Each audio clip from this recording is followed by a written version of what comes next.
하루 신규 환자가 이틀 연속 700명 선을 위협하며 누적 환자 수는 이제 4만 명을 넘었습니다.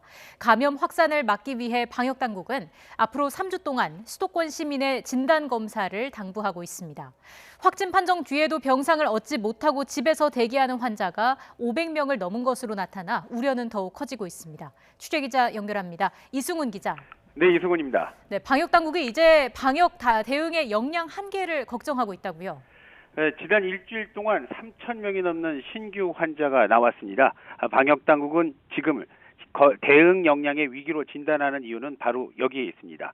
앞으로 3주간 수도권 시민 가운데 원하는 사람이라면 누구나 증상 유무 등에 관계없이 진단 검사를 받도록 한 것도요. 어떻게든 지금의 감염 확산세를 막아보자 이런 의지로 보입니다. 이를 위해서 임시 선별검사소 150곳이 수도권에 마련됩니다. 오는 14일, 그러니까 다음 주 월요일부터 본격 가동이 되는데요.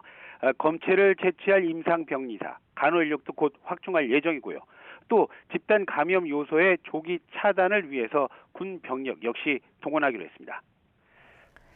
자, 그리고 병원을 찾지 못하고 확진 판정 뒤에도 집 안에 머무르고 있는 코로나19 환자가 수도권에만 500명이 넘는다고 하죠. 정부 집계 결과 수도권 자택대기 환자는 506명입니다. 어제 환자 기준이라 이 숫자 조금 늘었을 수도 있습니다. 또 이 가운데 일부는 이틀 이상 대기한 걸로 나타나고 있는데요. 다만 자택 대기 환자는 대부분 무증상이거나 경증 환자입니다. 또 이들 가운데는 집 가까운 곳 그리고 가족과 함께 입원하기를 바라는 환자도 있어서 자택 대기가 길어지고 있다. 이런 게 정부의 설명입니다.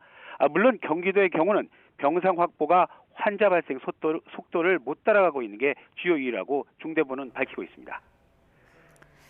자, 그리고 우리가 도입하기로 한 아스트라제네카 백신의 미국 승인이 늦어질 것이라는 보도가 나오고 있던데 이런 보도에 대해서 정부는 어떤 설명을 하고 있습니까? 네, 보도가 맞는지 사실을 확인해 봐야 하겠지만 승인될 걸로 생각한다. 이게 바로 그 정부의 공식 설명입니다. 전 세계 국가 수요를 보면 아스트라제네카 제품에 대한 구매가 경쟁사인 화이자나 모더나보다 많다면서 심각한 부작용만 없다면 여러 편익 등을 고려할 때 승인될 거라는 말도 덧붙였습니다.